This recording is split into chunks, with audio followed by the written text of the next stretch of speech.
Call this December 3rd, 2019 meeting of Middletown City Council to order. Please stand and join me in moment of meditation and the pledge of the flag.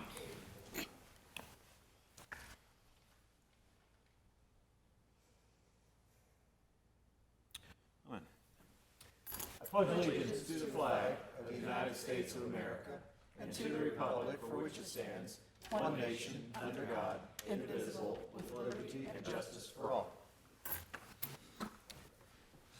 Okay, Ms. Gannick, would you call the roll, please? Ms. Vettori. Here. Mr. Bohannon. Here. Mr. Moon. Here. Mr. Mulligan. Here. Mayor Mulligan. Here.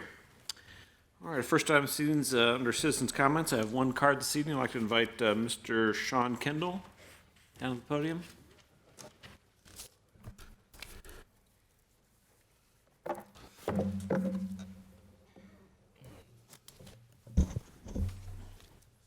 Right up here by the podium here. Thank you. Yep. That'd be great. Front and center. So, all right. Good evening. If we Be at the end of the meeting and not at the beginning. Is that turned if we on? can get your name and address for the record, please, and Ms. Cohen can pass out any materials here. Yeah, please. I don't have enough for everybody. That's fine. We'll just take a couple and pass Is them. that microphone on? Sean Kendall. Sean, would you mind hitting the gray button on the side of that microphone towards me? Right down low. Yeah. That'll turn you. Okay, now All we're right. My name's Sean Kendall. I actually reside in northern Kentucky, but I am a hangar renter at the airport. And so my concerns are based on that. And I know it's probably outside of the scope of you guys' work, but since I don't live here, I was talking to Rich Beavis, the former airport manager, and he recommended that I come up here if I had the time and talk to you guys about it. So essentially what's happened is that I've been renting a hangar here since 1985. I'm an airline pilot, and I've been flying for a living my entire adult life. And airports like this were designed for guys like me, right? And so I've always paid my rent on time, and until May, I had no issues with the airport or any of the tenants at the airport. But I'm also a recreational skydiver, but I do not work here. I just come here and jump for fun. In November, my lease was terminated by Mr. Atkins, and he used the for any reason clause and stated no reason. This has created a hardship. He did it in November, right during Thanksgiving, and so it's been a real problem for me, and I've spent literally every free moment I've had trying to get out of the hangar. I've got a lot of stuff in there, just like, I don't know if you've been over there, but we all work on things in the hangar, and so we got lots of stuff, and I've been trying to accommodate that, and I haven't been able to get it done, and so I was talking to Rich, and he's like, I should come up here and talk to you guys. I believe my lease was terminated because Mr. Atkins and Mr. Dickton are biased against me because I'm a skydiver, and I would like to get my lease reinstated if I could. Hookfield is obligated airport, and I'm pretty sure you guys know what that means because you've accepted federal funds. That makes you an obligated airport. Obligated airports are prohibited from discriminating against types, kinds, and classes of aeronautic activities. The reference to that is the FAA Airport Compliance Manual, which I gave you a copy of there. Sport parachuting is an FAA-recognized aeronautical activity. The reference for that is Advisory Circular 105-2D, which I gave you a copy of a page out of that. My problems began in May of 19. I never received a lease renewal. I'm not saying that these things are by design. This is just things that have happened.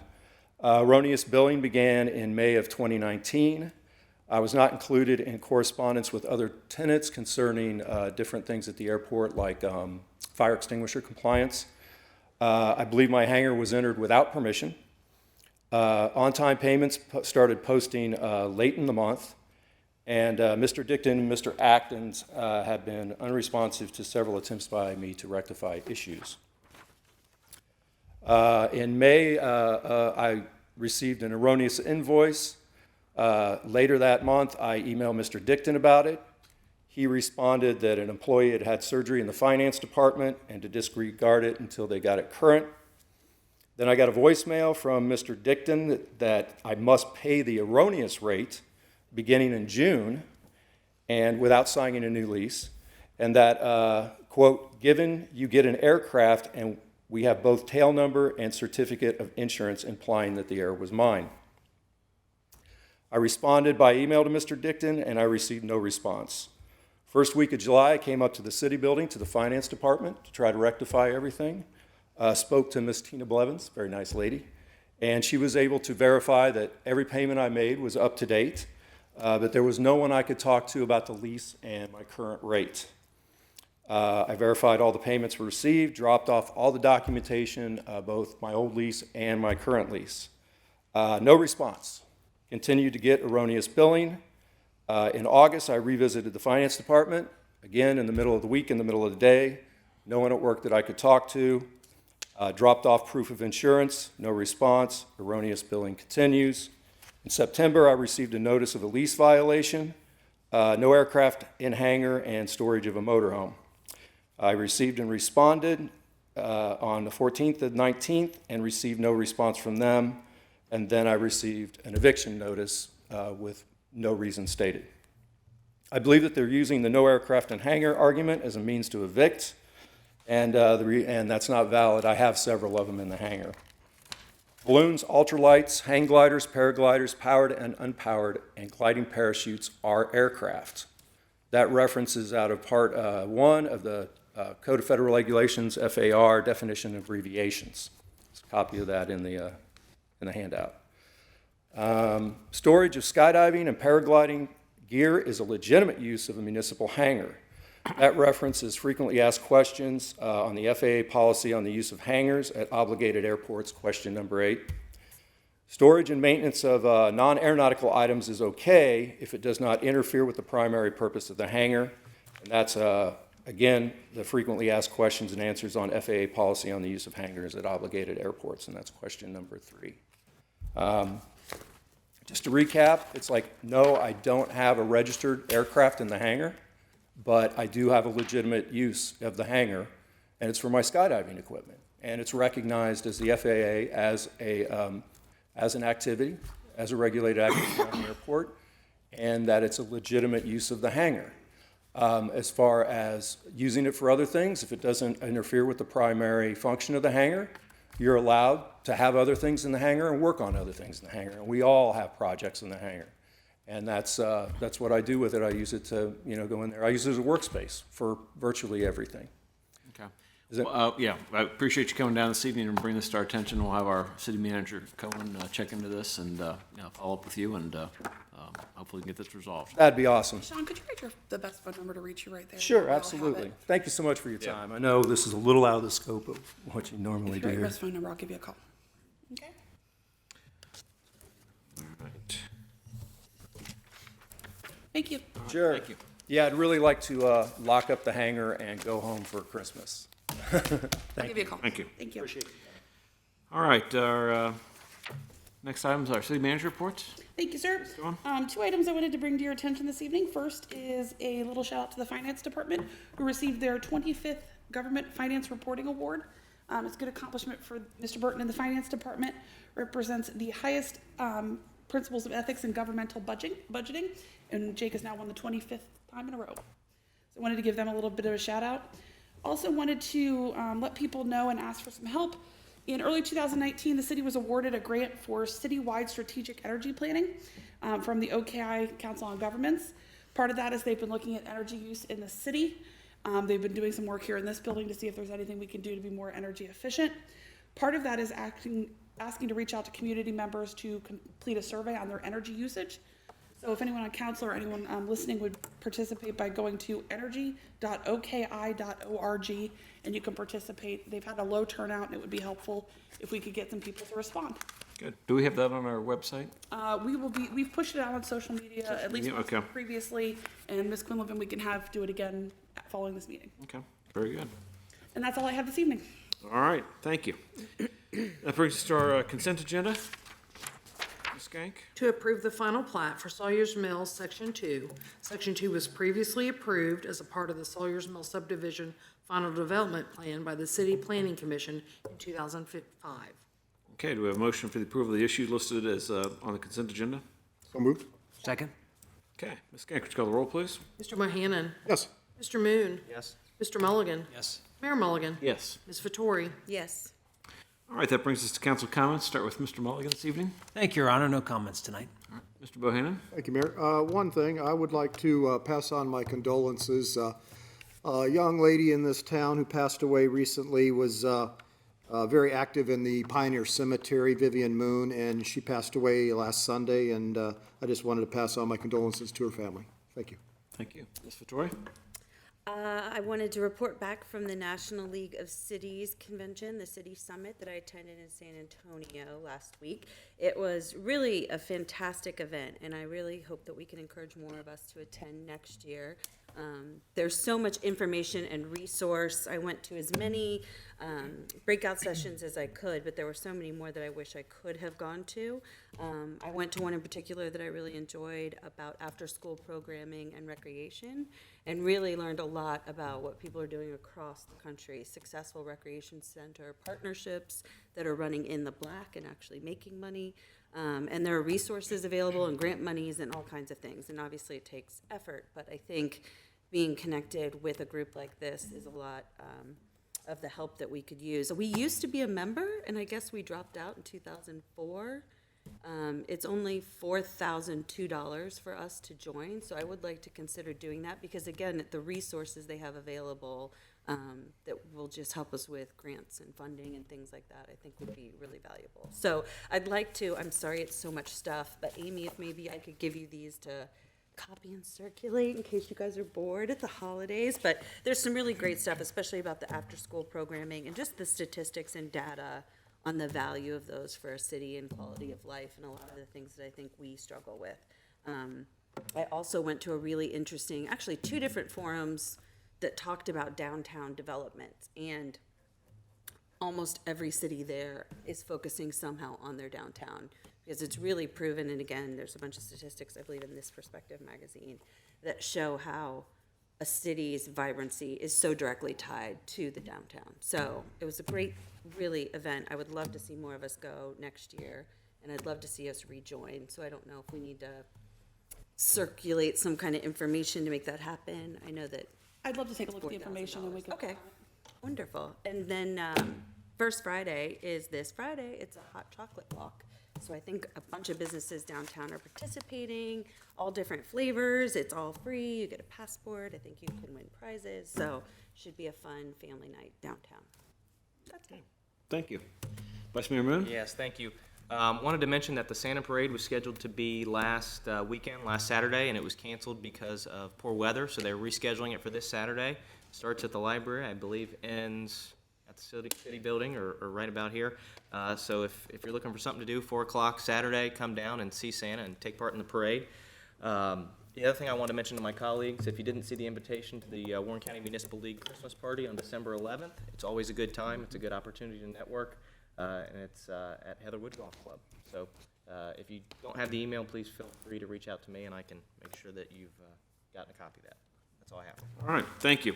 I, too, was going to mention First Friday. It's certainly good that's going, and with the Santa Parade being rescheduled, should be another nice weekend in Middletown, better than what the Small Business Saturday ended up being, kind of a rain out. But still some hearty souls were out. It was good to see that happen as well, too, after Thanksgiving. I'd like to mention we are taking applications for board and commission appointments. Ms. Skank helps coordinate that, and I think I saw a couple posts on social media. So for folks that might be interested in participating in one of our boards and commissions, we have a few openings to consider. And then also I want to thank and congratulate the volunteers who put on Light Up Middletown. Always an annual treat to have that opened up, and with the wind and everything, they dealt with some challenges, but it's great to have that open and available, and a real great kickoff to the holiday season. And we've got a few other events coming up with the charity ball to benefit the hospital and a few other events, so it's great to be in the holiday season, and looking forward to many great things. So, and with that, we can move to our legislation this evening. Ms. Bretland? Thank you. There are 13 items of legislation on tonight's agenda. Of those, 10 are emergency items. We are asking for a motion to waive the charter provision requiring 2 separate readings as to the following items. Ordinance number O-2019-87, ordinance number O-2019-88, ordinance number O-2019-89, ordinance number O-2019-90, resolution number R-2019-44, ordinance number O-2019-93, resolution number R-2019-45, resolution number R-2019-46, ordinance number O-2019-94, and ordinance number O 2019-95. Move to waive the charter provision requiring readings on 2 separate days and to declare the previously read resolutions and ordinances an emergency measure and read one time only. Second. Okay, Ms. Kank, would you call the roll, please? Mr. Moon? Yes. Mr. Mulligan? Yes. Mayor Mulligan? Yes. Mr. Bohannon? Yes. Ms. Vettori? Yes. Ordinance number O 2019-87, an ordinance determining to proceed with submitting the question of a renewal of a tax levy renewal for the benefit of the Midpoint Library Systems and declaring an emergency. Okay, do we have a motion to adopt? So moved. Second. Okay, do we have any discussion or comments? We had a presentation on this last time. Okay, Ms. Kank, would you call the roll, please? Mr. Mulligan? Yes. Mayor Mulligan? Yes. Ms. Vettori? Yes. Mr. Bohannon? Yes. Mr. Moon? Yes. Ordinance number O 2019-88, an ordinance authorizing a lease agreement with Historic Getz Tower LLC for office space in the Getz Tower located at 1000 Central Avenue and declaring an emergency. Okay, do we have a motion to adopt? So moved. Second? Okay, any other discussion or comments? We had a presentation on this last time as well. I did want to make a comment. I just want to thank Steve Kuhn for taking on this project. These are not easy deals to complete, and it takes somebody with a special vision and a unique business skill set to get it done. I'm looking forward to continuing this project. I plan to support it tonight, and I'll be supporting it in the future. And this is a great feature property for our economic development staff to be in downtown. So that's all I have. I would second that. When I first came back to town, it was probably one of the things that really inspired me to get involved downtown. So I'm really looking forward to getting it started and supporting it along the way as well. I think we probably already have a bunch of people that want those apartments, so I'm excited. Okay. Any other updates from the developers, Ms. Cohen? We did make some attempt to reach out to Mr. Kuhn and his business folks to get the 10-year numbers that we discussed at the last hearing. I was not provided those, so just to make sure we are clear, what is in front of you tonight is 5 years at the rates we had discussed previously. Okay. Good. Any other questions or comments? All right, with that, Ms. Kank, would you call the roll, please? Mayor Mulligan? Yes. Ms. Vettori? Yes. Mr. Bohannon? No. Mr. Moon? Yes. Mr. Mulligan? Yes. Okay, that motion carries then. Yes. All right, item 3, Ms. Bretlin? Ordinance number O 2019-89, an ordinance establishing a procedure for and authorizing a contract with Parsons Equipment for the purchase of a Bomford Hawk arm mower and declaring an emergency. Okay, do we have a motion to adopt? So moved? Second. Okay, any discussion or comments? We had a presentation on this last time as well. Okay, Ms. Kank, would you call the roll, please? Ms. Vettori? Yes. Mr. Bohannon? Yes. Mr. Moon? Yes. Mr. Mulligan? Yes. Mayor Mulligan? Yes. Ordinance number O 2019-90, an ordinance establishing a procedure for and authorizing a contract with Zimmer Tractor for the purchase of a Kubota RTV X900 utility vehicle and declaring an emergency. Okay, do we have a motion to adopt? So moved. Second. Okay, any discussion or comments? Presentation on this last time. Ms. Kank, would you call the roll, please? Mr. Bohannon? Yes. Mr. Moon? Yes. Mr. Mulligan? Yes. Mayor Mulligan? Yes. Ms. Vettori? Yes.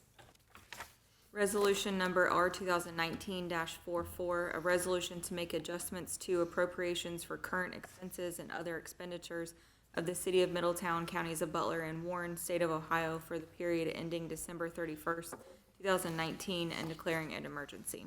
Do a motion to adopt? So moved? Second.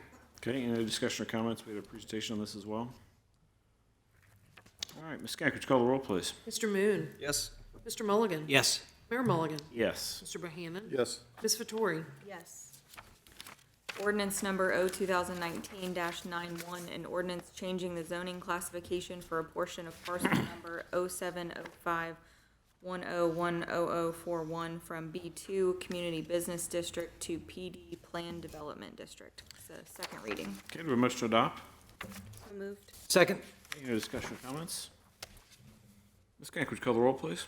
Mr. Mulligan? Yes. Mayor Mulligan? Yes. Ms. Vettori? Yes. Mr. Bohannon? Yes. Mr. Moon? Yes. Ordinance number O 2019-92, an ordinance approving the revised preliminary development plan for the Sawyer's Mill subdivision, here for a second reading. Okay, do we have a motion to adopt? So moved. Second? Any other discussion or comments? Ms. Kank, would you call the roll, please? Mayor Mulligan? Yes. Ms. Vettori? Yes. Mr. Bohannon? Yes. Mr. Moon? Yes. Mr. Mulligan? Yes. Ordinance number O 2019-93, an ordinance establishing a procedure for and authorizing a contract with Yoakum Fireworks LLC and declaring an emergency. Do a motion to adopt? So moved. Second. Okay, any discussion or comments? Okay, Ms. Kank, would you call the roll, please? Ms. Vettori? Yes. Mr. Bohannon? Yes. Mr. Moon? Yes. Mr. Mulligan? Yes. Mayor Mulligan? Yes. Resolution number R 2019-45, a resolution authorizing a transfer from the general fund to the CIP fund and declaring an emergency. Okay, do a motion to adopt? So moved. Second. Okay, any discussion or comments? Okay, Ms. Kank, would you call the roll, please? Mr. Bohannon? Yes. Mr. Moon? Yes. Mr. Mulligan? Yes. Mayor Mulligan? Yes. Ms. Vettori? Yes. Resolution number R 2019-46, a resolution to make adjustments to appropriations for current expenses and other expenditures of the City of Middletown, counties of Butler and Warren, state of Ohio, for the period ending December 31st, 2019, and declaring an emergency. Okay, do a motion to adopt? So moved. Second. Okay, any other questions or comments? Ms. Kank, would you call the roll, please? Mr. Moon? Yes. Mr. Mulligan? Yes. Mayor Mulligan? Yes. Mr. Bohannon? Yes. Ms. Vettori? Yes. Ordinance number O 2019-94, an ordinance authorizing the transfer of city-owned property located at 16 Clark Street, 315 Garfield Street, and 1724, 1726 Columbia Avenue to the Butler County Land Reutilization Corporation and declaring an emergency. Okay, do a motion to adopt? So moved. Second. Okay, Ms. Cohen, any comments on this? Yeah, Staff report? as council is well aware, we were dealing with in 2018 and 2019, the NIP grant through the land bank. That program is wrapping up. However, there are some possibilities to utilize additional funds if we have homes that are available. Homes must be in the land bank possession by the first week in December. We had these 3 properties come up as potential use in that grant money. So we're transferring to the land bank to potentially use that grant funds to demolish. They can be disposed of eventually with our housing plan. Any questions for Ms. Cohen?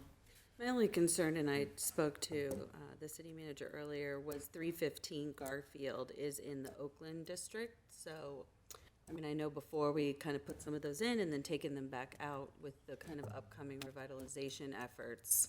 And I drove by it, and it's really like, I'm sure it's got its issues, but it's got like the gingerbread, and it's probably one of those homes that might fare well in the process. So that was my only question. The other ones I drove by, they're horrible. But that one just struck me, and being in Oakland, if we wanted to do that or not. And if you would like to pull that property, we certainly can do that. The one thing I wanted to point out, I pointed out to Ms. Vittori earlier, is this was originally in the NIP program, so we acquired it with that intention. The developer, Dan and Dan, as you've been speaking with, asked us if we would consider pulling that property in the springtime. So we came to council, you agreed to accept it and move it to the developer. The condition was that the developer would be able to purchase it for what the city was financially involved in already, and the demolition company, what they would have been awarded under the contract. We worked with Dan to try and get that sale effectuated. He was unable to complete that sale for whatever reason. It's now been 6 months. I've not had any movement on him purchasing the property. I can remove it if you would like. That's certainly no problem, but that's why it got back in here, was that back and forth. Right. I think it's the best efforts attempt, and probably better clear the blight, move on, and, but, Whatever you guys would like to do. I just didn't consider it. When you drive around there, I wouldn't, on the scale of blightiness, it wouldn't be on the super blighty end to me compared to some of the other homes. So I didn't know if, when we're talking about developers finally coming in, you know, in a larger scope and kind of talking about swaths of these things, which I think is part of the plan, I would think this property could be more interesting than others because of the nature of the architecture. I mean, some of those are like, there's nothing special about them. I could see that, but this to me seemed like it could be interesting. Why don't you buy it? I can't buy it from the city, right? Can't do anything. okay, any other discussion or comments? All right, Ms. Kank, would you call the roll? Mr. Mulligan? Yes. Mayor Mulligan? Yes. Ms. Vettori? I mean, I guess with Garfield, I'll say no. Mr. Bohannon? Yes. Mr. Moon? Yes. All right, that motion carries. All right. Ordinance number O 2019-95, an ordinance approving an amendment to an agreement with Ventilex USA Inc., providing for the construction of a manufacturing facility as a development project and tax exemption pursuant to the state urban jobs and enterprise zone program, and making determination in connection therewith and declaring an emergency. However, no action is requested until December 17th. Okay, Ms. Cohen? This was a ongoing review by the Tax Incentive Review Committee, and during their review, they indicated there was a change in ownership of this facility. Their tax breaks actually ended this year, but we're asking to make the amendment so that they can properly account for the change in ownership when claiming the tax exemption. So this is just a correction of the ownership. It's not granting any additional benefit. It's just a accounting measure effectively. Okay. Any questions or comments? All right, our last item. Ordinance number O 2019-96, an ordinance approving an amendment to an agreement with Steam Systems, Inc., providing for the expansion of a manufacturing facility as a development project and tax exemption pursuant to the state urban jobs and enterprise zone program, and making determination in connection therewith. Here for a first reading. Ms. Cohen? This is a similar situation as we were reviewing. There was a change in ownership. Their benefits do go until 21, but this does not give any additional benefits. It just corrects for the change in ownership. Okay, thank you. Any questions or comments? All right, thank you. Our last item on the agenda is an executive session, so I need a motion under the authority of Iowa Code 121.G1.22G1 to consider the appointment, employment, dismissal, discipline, promotion, demotion, or compensation of a public employee or official, and under the authority of Iowa Code 121.22G4, preparing for, conducting, or reviewing negotiations or bargaining sessions with public employees concerning their compensation or other terms and conditions of their employment, and under the authority of Iowa Code 121.22G8, to consider confidential information related to the marketing plan, specific business strategy, production techniques, trade secrets, or personal financial statements of an applicant for economic development assistance, or to negotiations with other political subdivisions respecting requests for economic development assistance, provided that both the following conditions apply. One, the information is directly related to a request for economic development assistance that is to be provided or administered under any provision of Chapter 715, 725, 1724, or 1728, or Section 701.07, 3735.67 to 3735.70, 5709.40 to 5709.43, 5709.61 to 5709.69, 5709.73 to 5709.75, or 5709.77 to 5709.81 of the revised code, or that involves public infrastructure improvements or the extension of utility services that are directly related to an economic development project. And two, a unanimous quorum of the public body determines by a roll call vote that an executive session is necessary to protect the interests of the applicant or the possible investment or expenditure of public funds to be made in connection with the economic development project. So move. Second? All right, Ms. Kank, would you call the roll? Mayor Mulligan? Yes. Ms. Vettori? Yes. Mr. Bohannon? Yes? Mr. Moon? Yes. Mr. Mulligan? Yes. All right, following executive session will be in recess until our next meeting on December 17, 2019 in these chambers. Thank you all. Have a good evening.